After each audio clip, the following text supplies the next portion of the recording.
Ambulances, stretchers, blood and bodies. The death of Corporal Nachshon Waxman. Clinton in Israel, Egypt, and Syria. That and more on the JNN World News.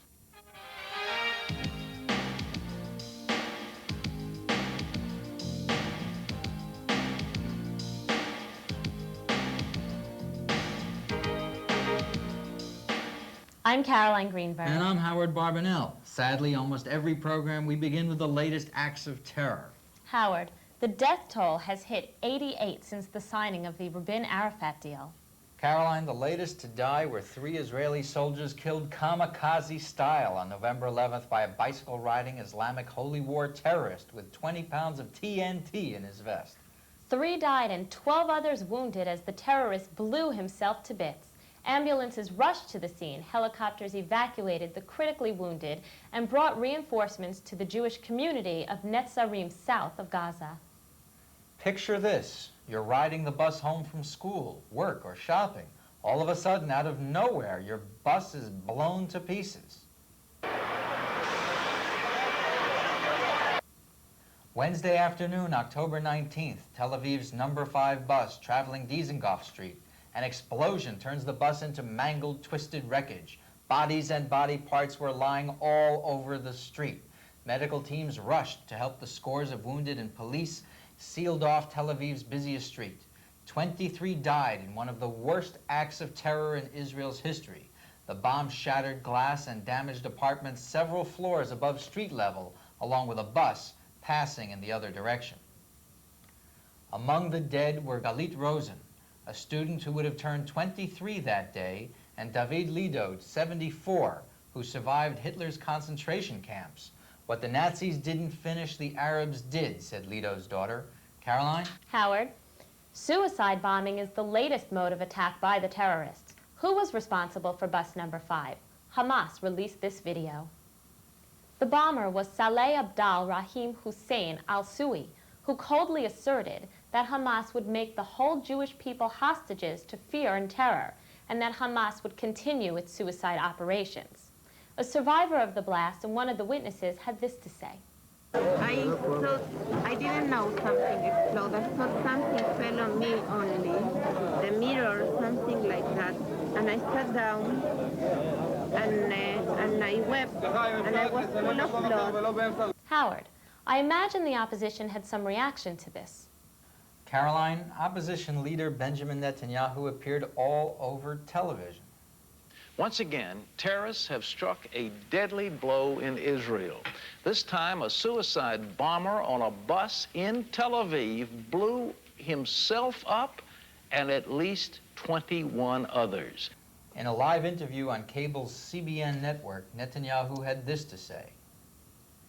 This tragedy, what do you think? Is it going to hurt the Labor Party or turn public opinion against the peace process?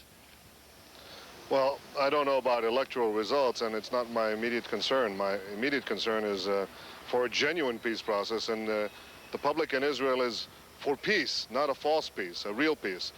That's the kind of peace we have with Jordan. Everybody's for it.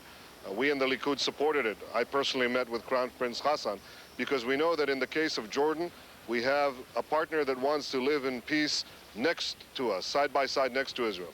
In the case of the PLO, we have a partner that wants to live in peace instead of Israel. And that's the whole difference. The PLO has been given, in fact, Gaza and Jericho, they've become terrorist havens where the PLO is giving effective shelter for the Hamas terrorists. They're not doing anything to them. In fact, in many ways, Hamas has become the military arm of the PLO. So from there they strike, to there they return, and we're supposed to sit back and do nothing. And I think that's the core mistake. I think we have to bring back security to the Jewish state. There can't be peace without security, so we have to restore security. Well, now, your call is a permanent close down of the Gaza Strip in terms of any access to Israel. Am I correct in that? Well, it's the first thing that has to be done, because today what has happened is we got out, the PLO and Hamas got in, but they can re-enter Israel at will. We can't re-enter Gaza. Now, I'm not suggesting that we re-enter Gaza. I am saying that at the moment when there's obviously no capacity to control terrorism within Gaza, since the PLO is doing nothing, literally not lifting a finger, then the first thing we should do is enclose Gaza and make sure that terrorists do not come in through with the 20,000 or so workers who pass through Gaza every day. I think beyond that, the larger question is, what is the general direction of this process? It's not moving towards peace. It's moving towards terror. It's moving to an arrangement where the PLO, through diplomacy, receives terror from which Hamas then launches terrorist attacks against us. Rather, the PLO receives territory from which Hamas then launches terror attacks against us to wreak more territory. I say we have to put a stop to that. I say that real peace means that we have security. The only security, or the only power that can enforce security and fight terrorism is not the Arafat. He's not going to do it. The only party that will do it is Israel, and that's what we want to see. We want to see the Israeli army given, again, responsibility to fight terrorism. Israeli President Ezer Weizman forthrightly placed the blame. Number one, we'll have to find out where are the roots of the evil, and I think we know some of the roots, if not all of them, and cut them and chop them to pieces. Echoing a similar theme of outrage, President Bill Clinton, addressing the Israeli parliament, deplored terror against Jews. So long as Jews are murdered just because they are Jews or just because they are citizens of Israel, the plague of anti-Semitism lives, and we must stand against it. We must stand against terror as strongly as we stand for peace. For without an end to terror, there can be no peace. The forces of terror and extremism still threaten us all. Sometimes they pretend to act in the name of God and country, but their deeds violate their own religious faith and make a mockery of any notion of honorable patriotism. Tempers flared as left-wing demonstrators were attacked by Israelis angered with the government's handling of the peace process. Demonstrations erupted all over Israel following the bombing.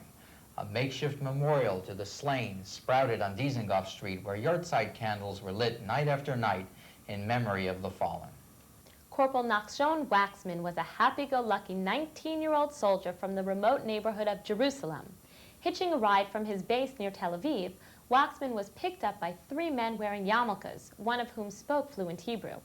Waxman soon discovered this to be a ruse. He was actually in the hands of Hamas.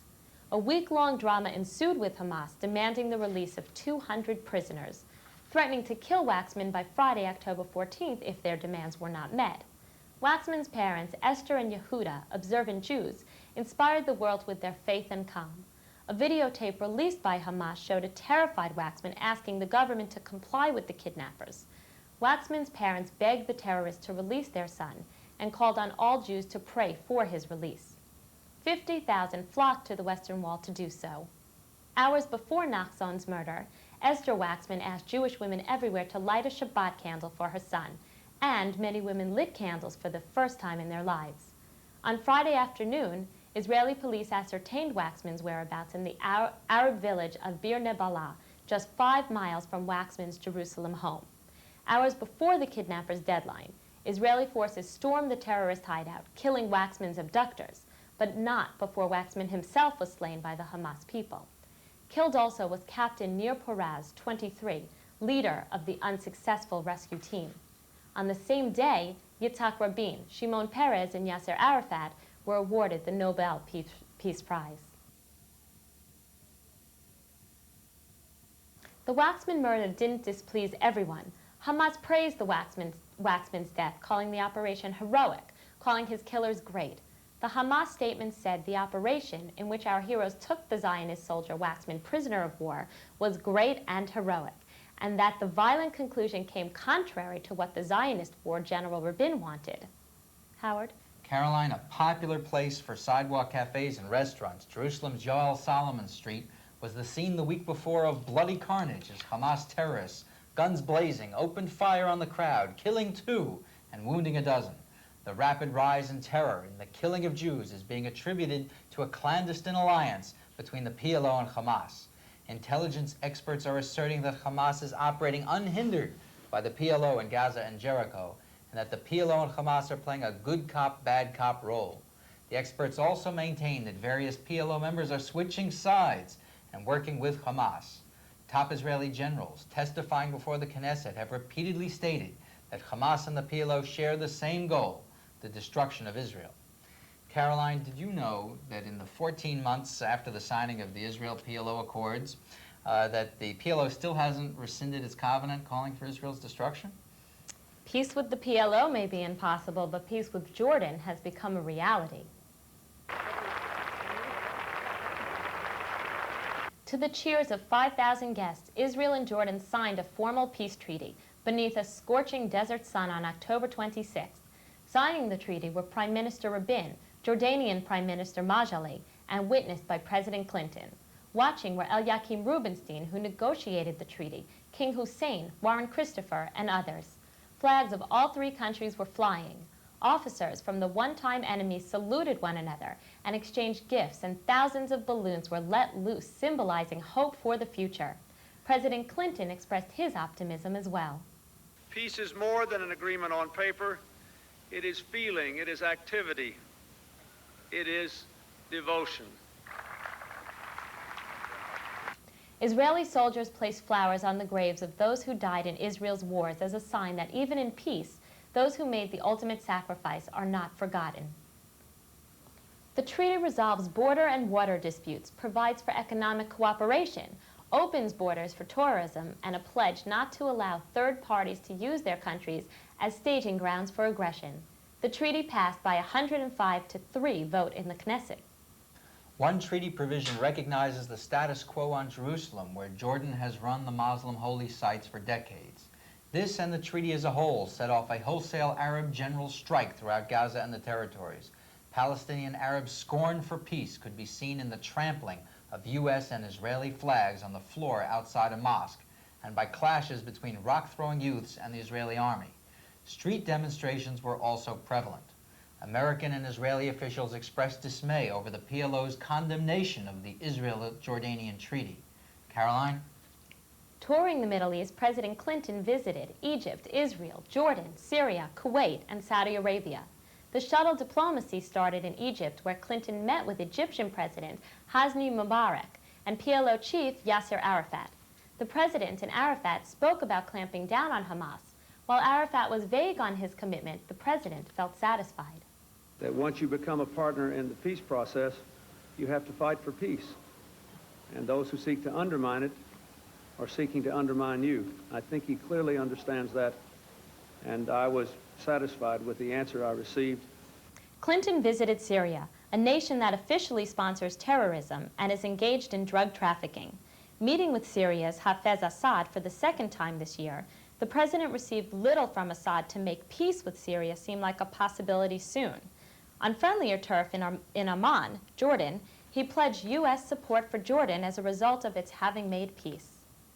Officially visiting Israel for the first time, the President and Mrs. Clinton were met at Ben Gurion Airport by Israeli President Ezer Weizmann. The two presidents reviewed an honor guard of soldiers and sailors.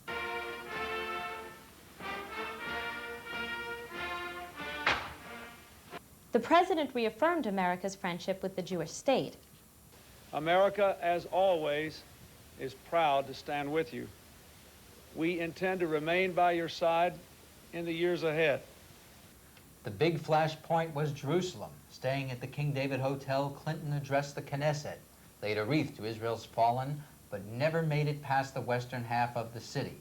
A visit to holy sites in the Old City was scotched, apparently due to Arab protests over the president being accompanied to the Old City by Jerusalem Mayor Ehud Olmert, a Jew. Hillary Clinton visited the Western Wall, Judaism's holiest site, in her husband's place, going with Mayor Olmert and the rabbi of the wall, Yehuda Getz. Mrs. Clinton placed a prayer note in the wall, as is customary by many people who visit there. Yasser Arafat declared that Jerusalem is the eternal capital of the Palestinian people, and addressing 1,000 students in Gaza said that anyone who doesn't like it can come to Gaza and drink seawater. Caroline, Arafat's really pushing the Jerusalem hot buttons. That's right, Howard. Despite Arafat's statements in October, 279 members of Congress sent a letter to President Clinton expressing overwhelming support for United Jerusalem as Israel's capital, and only Israel's capital. The letter was sponsored by soon-to-be House Speaker Newt Gingrich and New York's Charles Schumer.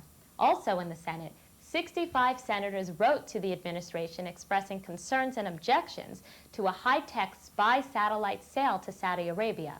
The satellite would allow the Saudis to photograph objects as small as 3 feet.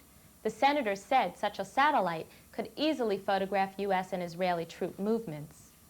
Moving to Hebron, the Cave of the Patriarchs, burial place for Abraham, Isaac, Jacob, Sarah, Rebekah, and Leah, Judaism's second holiest place, was reopened on a trial basis after new security measures were instituted to prevent the kind of incident committed by Baruch Goldstein last winter. Arabs in Hebron claim the shrine is a mosque only and accuse Israel of trying to turn it into a synagogue.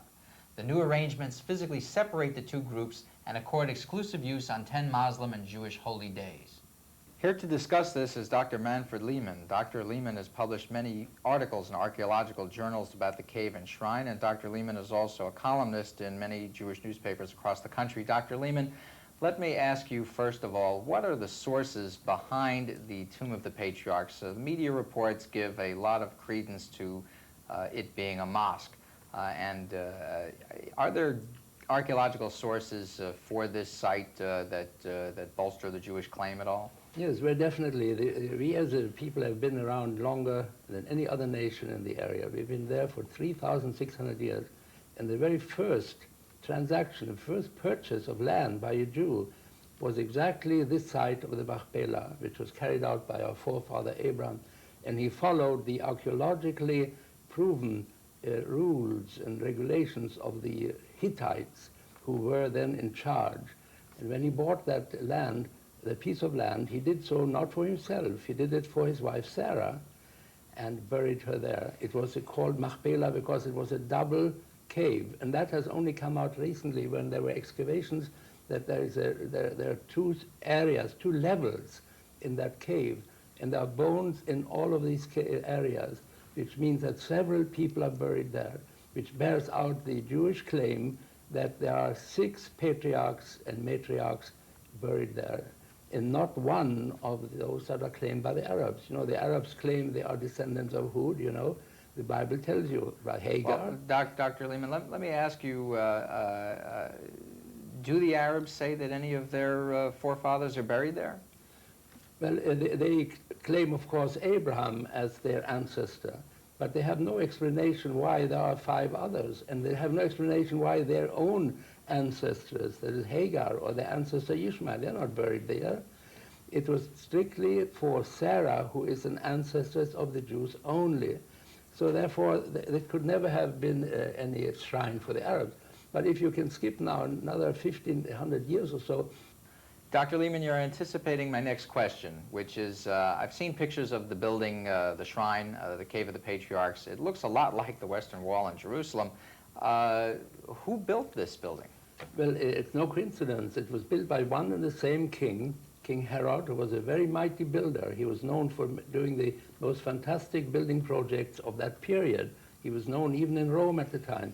He built up the Temple Mount, and then he went on to build up the Machpelah in the same style, the same masonry, the same architecture, which means that at that time there were no holier sites for the Jewish people than Jerusalem with the Temple and Machpelah in Hebron. And this, of course, is proof of the fact that at that time, before Christianity was thought of, before Islam, hundreds and hundreds of years before Islam, it was the holiest site for Jews. And there were many other reasons. King David, for example, was crowned in Hebron. King David was Hebron was his capital for 7 years, which means that Hebron has also sanctity for the Christian people who are interested in King David. But we take, of course... Let me ask you, Dr. Lehman, when did the shrine actually become a mosque? Well, that was, of course, about 700 years after the structure that we see today was built. After all, the Muslims only captured the Holy Land in the year 638. That was many years after Muhammad had died. Muhammad didn't have any interest in Palestine. In fact, it was a Christian country at that time. Jerusalem had no sanctity to him whatsoever. Jerusalem is never mentioned in the Quran. It is mentioned 825 times in the Jewish Bible, just like Hebron, for example, is mentioned 76 times in the Bible and 0 times in the Quran. Let me ask you, getting back to the Shrine of the Patriarchs, the Cave of the Patriarchs. So you're saying that the Muslims did not demolish the existing Jewish building that was on the site, and that it survived the Romans too? Not at all. They left it exactly intact, except they added a tower. You know, a tower is usually a sign of the ever mosque because they have the announcements made for prayer up there.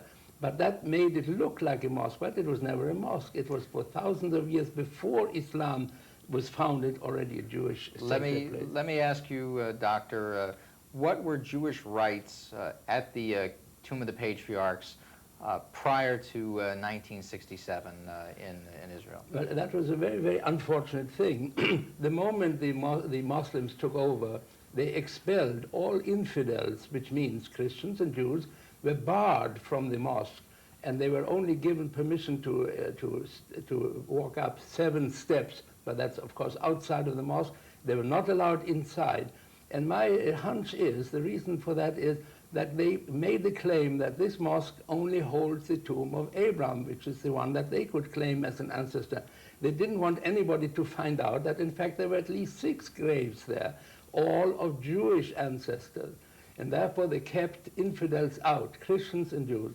And even in 1839, when... Well, what's the advantage to the Muslims? What's their motivation to even want to keep this shrine and to keep Jews out? And moreover, can Jews and Arabs get along together in that space, in that place? Well, I think now you're coming to a very important basic question that affects the whole Middle East, and that's the whole problem we have with the Arabs. I think it's a misconstruction, misinterpretation by them of what the original Muslim religion meant. In the Quran, you have some very, very friendly pronouncements, not only about Jews, but also about the Jewish rights to the Holy Land. There is a verse which has never been publicized, but it's very important in the 17th surah, verse 105, where Allah says, and Muhammad quotes him, "I said to the children of Israel, dwell ye in the land, and in the end of days I will bring you back from among all the nations." Now this was not said by Theodor Herzl, it was said by Muhammad, which means that... So you're basically saying that his descendants are ignoring what the Quran has to say? Yes, and I think a solution to all our problems would be if sensible theologians on the Muslim side would sit down with us and reinterpret the Quran, what really is written there, what Muhammad really felt about Jews, and whether or not a common ground can be found. So expelling Jews from Hebron and from the Tomb of the Patriarchs, you don't think is a good idea? Not only is not a good idea, it's not even the spirit of Muhammad, because he's the one who promised the Jews to return to the land, and that land, of course, includes Jerusalem, it includes Hebron, because he had no interest in the Holy Land at all. Even they claim sometimes that the Aqsa Mosque has something to do with the Quran. It doesn't. In the days of Muhammad, the Aqsa Mosque was a church. It was called the Church of St. Mary. It became a mosque many, many years, 80 years after Muhammad died. So there's no claim there at all. Dr. Lehman, let me thank you for being with us tonight. These insights, especially the archaeological ones, very, very helpful to our viewers, I think. And again, I'd like to thank you for joining us tonight. Thank you very much. Thank you. 11 former high-ranking American generals and admirals came out against stationing U.S. troops on the Golan Heights. In a 23-page report by the Center for Security Policy, the generals stated that there is no mission or rationale for U.S. peacekeeping force on the Golan that would justify the resulting costs and risks. The net effect would be negative for Israel's security and regional stability, while it would cost U.S. lives, a possible U.S. retreat under terrorist fire, and increase the danger of direct U.S. involvement in a future Middle East war and undermine Israel's standing with the American public as a self-reliant ally. The recent revolutionary changeover in Congress as a result of the recent elections will place Senator Jesse Helms as chairman of the Senate Foreign Relations Committee. Republican sentiment is against positioning U.S. troops on the Golan Heights. This has the Rabin government worried and the Likud delighted. Senator Helms says the Syrians want access to your pocketbook through the U.S. Treasury and are not interested in peace with Israel, but in getting back the Golan Heights lost in the 1967 war. The Likud's Benjamin Netanyahu made this distinction between peace with Syria and peace with Jordan. With Syria, as with the PLO, we have this continual feeling, this continual suspicion that is evidenced by many, many instances that what Syria really wants is the Golan Heights from which they could attack us again. After all, they had the Golan Heights and attacked us for 19 years. And it's like the PLO. They want the high grounds above our cities from which they can wage a future war. So we don't have the confidence with Syria or with the PLO. We have full confidence with Jordan, with Tunisia, with Morocco, with the other parts of the Arab world. We really identify two types of partners. Those who want genuine peace, with them we want peace. Those who want a tactical peace to prepare the ground for the next war, well, obviously we don't want that. The Golan residents themselves have been waging a vigorous PR campaign to bolster support for Israeli retention of the Golan, a view already supported by the majority of Jews. The Golan residents have been running this commercial in Israeli movie theaters.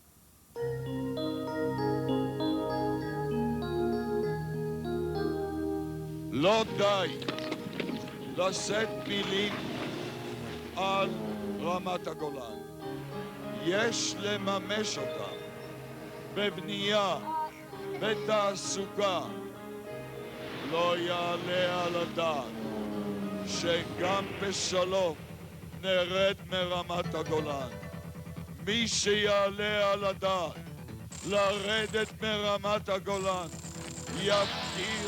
יפקיר את ביטחון ישראל. אנא, כולנו יחד, בואו נשקיע כאן. כך בלבד נממש את מחויבותנו לרמת הגולן. ולכם המתיישבים, אתם העושים את רמת הגולן למה שהיא. כל הכבוד לכם.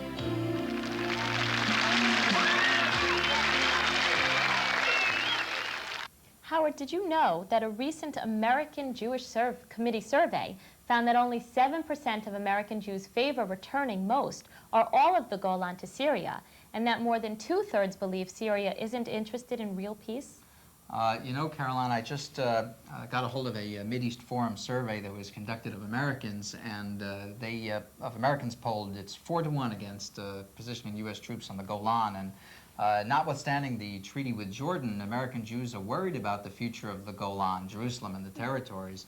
And a Gallup poll published in Israel right after the Dizengoff bombing shows that 77% of Israelis oppose resuming peace negotiations with the PLO in terms of making further withdrawals. If any of our viewers would like more information about the issues discussed here tonight, a copy of this program or of prior shows, the address and the phone number will follow shortly. On behalf of Caroline and everyone here at the Jewish News Network, I'm Howard Barbanel, thanking you for letting us share a piece of our world with yours. Thank you and good night. See you here next time. Bye-bye.